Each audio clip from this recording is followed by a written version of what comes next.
Okay, so where we ended was talking about current. And current is simply how much charge flows by a particular point in a given amount of time.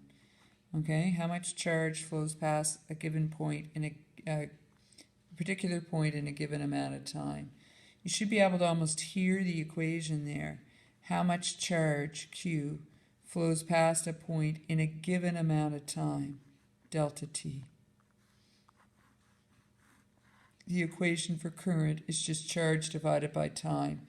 Charge is coulombs, time is seconds, and we name a coulomb second an amp. It's really an ampere, but we abbreviate it and say amp. And it's just a capital A when we write it, okay? Now, just as a couple little asides, sometimes you might be told like that the total charge, or you might be told like there were, I don't know, 500 electrons or something that flow by a spot. Well, from 500 electrons, from that you can get the total charge, right? Because you would just multiply the charge of one electron by 500. So we can find the number of elementary charges by taking the total charge and dividing by the charge of one. So now and again in questions that might come up. It might either get you to solve for Q total and ask you for the number of elementary charges, or it might tell you the number of elementary charges and ask you for the total charge. Then you could take that total charge and put it in your current equation and find out how much current went through in a certain amount of time. Okay? The second thing that I should have talked about earlier is going back to voltage or electric potential difference. In electrostatics, when we talk about voltage, we're talking about electric potential difference moving something in a field. But when we get into electricity, voltage really has to do with the battery or the power supply. So if you think of a battery is really like a chairlift at a ski hill, right? And so the people are at the bottom down here, and they have low potential energy. And the chairlift does work on them, and it gets them up to a spot where they have high potential energy. And then what do they do when they're up there? They follow a path to get back to the bottom. And so it's exactly the same thing for a charged particle, right? If we're thinking electron current, then electrons at this low end of the battery, which would be positive, the battery takes them, does work on them, and gets them to the negative end up here. They don't like to be at the negative end, so as soon as they're released from the battery, they're going to follow the path provided to get back to a point of lower potential, because everything always moves to a point of lower potential. How does the battery do work? Well, it's a chemical reaction that releases energy and then does work on the electrons. The electrons flow back, get more work done, and they go around the circuit. When your battery dies, it means it's used up all the chemicals in there, and you either need to recharge it, force the chemical reaction to go back in the other direction, to go back to the reactants, or you need to get a new battery. Okay? So these are the three things that we need for current to flow. You need a material, you need a difference in potential, and you need a closed circuit. But if you actually want a closed loop, that should say, if you actually want to create a circuit, you need one more thing, because you're not really going to just flow charge around a circuit and nothing. This would be called short-circuiting your battery. So when you build a circuit, you do need something to supply a potential difference, usually like a battery or a voltage, something to supply a potential difference or a voltage. You do need a material through which it will flow, and usually we choose metals because they're best, because they have a sea of free electrons, which you probably learned in chemistry. And that means that metals don't hold on to their electrons tightly, and if you don't know what I mean by that, ask me in class and I'll tell you. And then the other thing you need is a load, or a resistor, or sometimes it's called a circuit element, All three of these things refer to you need something that's going to use up the energy of the electron as it travels, okay? It could be a microwave, it could be a light bulb, it could be your laptop. We usually denote it with a capital R as resistor.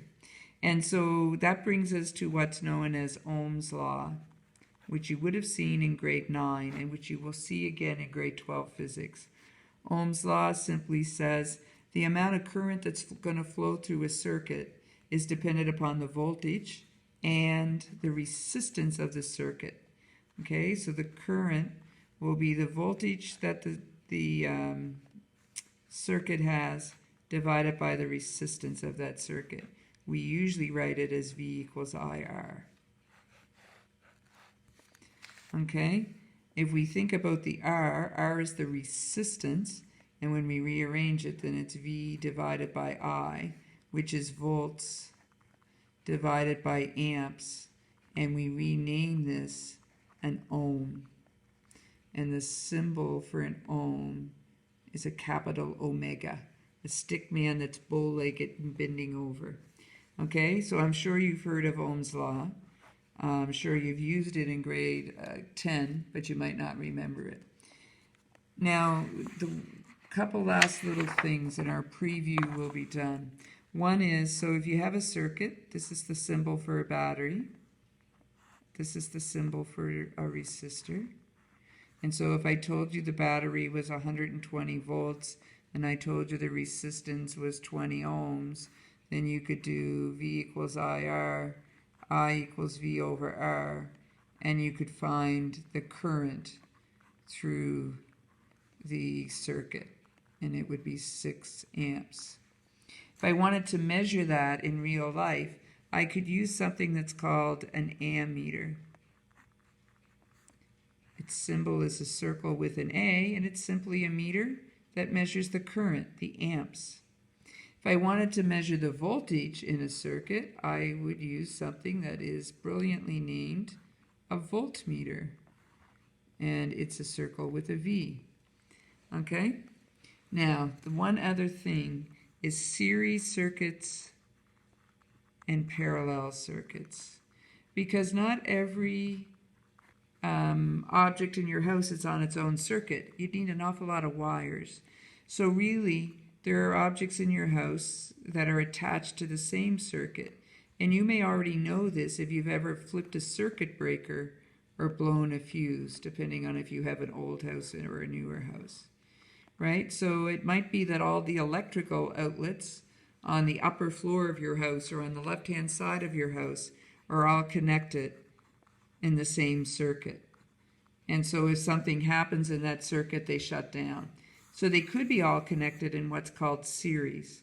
And in a series circuit, the current that leaves the battery flows through R1, so it's I1, flows through R2, so it's I2, flows through R3, so it's I3, and it comes back. So it's the same current in all of them.